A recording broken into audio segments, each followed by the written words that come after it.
So that this is more proof that hydration does not prevent rhabdo from occurring. No, And I agree with that 100%.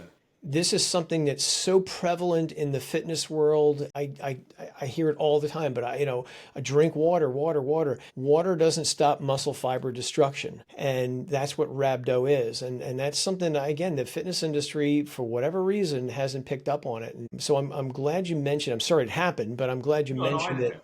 Yeah, it's an unfortunate thing. When you're working out now, what I would suggest, and I'm more conservative than most people when it comes to this, because I've seen what happens when people delve back into exercise after getting rhabdo. I would suggest, it sounds like you're still dealing with some of the issues of rhabdo. I would not work out right now. I wouldn't do upper body because even upper body, lower body, your creatine kinase level still goes up. And so I would not do any more than walk your dog and walk around the neighborhood and make sure you can do your daily activities okay.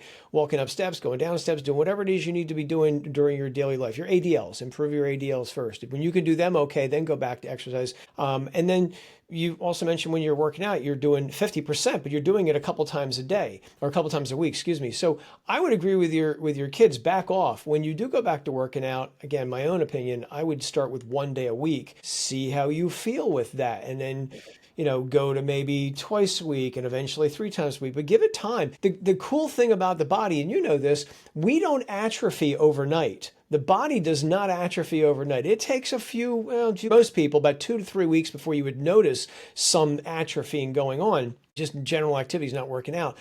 So it doesn't happen overnight. But since rhabdo is a special case, and I want to make sure you don't accidentally trigger it again by doing too much. That's why I'm suggesting. I usually suggest 1 to 2 months off, just to make sure that Absolutely.